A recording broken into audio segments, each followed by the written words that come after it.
Finally got my crankbait box looking good right now.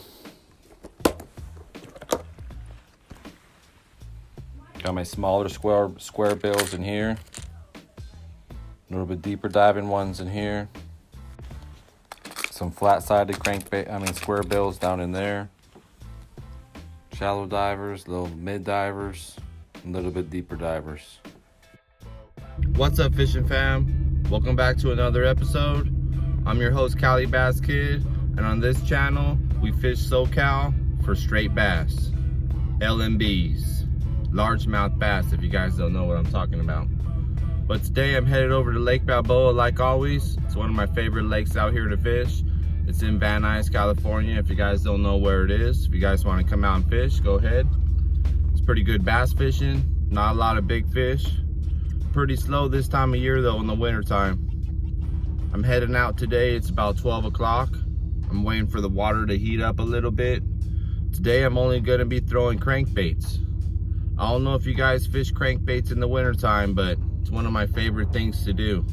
And today I'm going to show you guys how to catch bass in the winter time on crankbaits. So today I got 3 rods, 3 bait cast rods.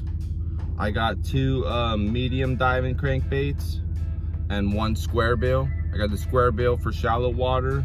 I got a medium diver for a little bit deeper, and another medium diver that goes around 10 feet or something like that. But it should be a good day today. The water's really starting to warm up right now, and this is the best time of the day to get out there in the winter time, right when the water starts heating up around 12 o'clock.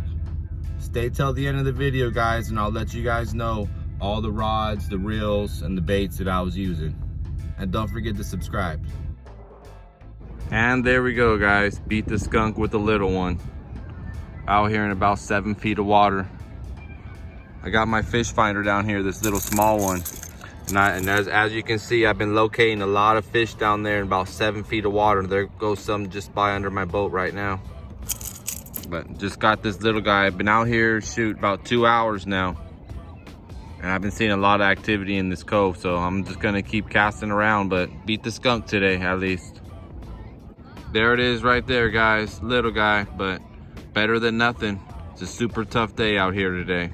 After I release this guy, I'm gonna tell you guys what rod, what reel, and what lure I caught it on, and how I come out here and catch bass in the wintertime on crankbaits. So stay tuned. See you later, Charlie.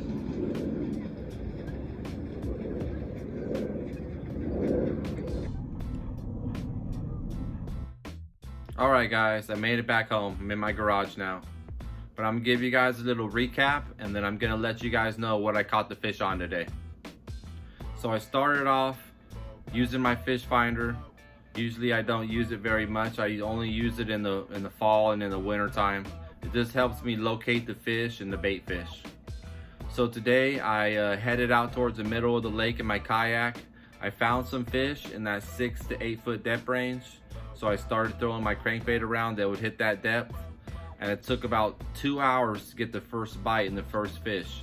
I worked my way all the way around the lake in that depth range because that's where I was seeing bait and fish the whole day, well, those 2 hours. And when I got all the way back almost to the boat ramp, there's a cove right there. In the middle of the cove, I was seeing a lot of bait fish on my fish finder. So I was continuing to throw that crankbait out there, and I finally got one after 2 hours. It was a little one, maybe, I don't know, 6-8 inches, but hey, it beat the skunk. And this time of year, it can be really tough out there in these SoCal lakes, so even getting a little one, I'm happy with that. All right, guys, now let's get into the rods I was using. I brung 3 rods with me today. One had a little Cordell square bill on it, shad pattern. The rod I had that one on was a 6'6" Shimano Crucial.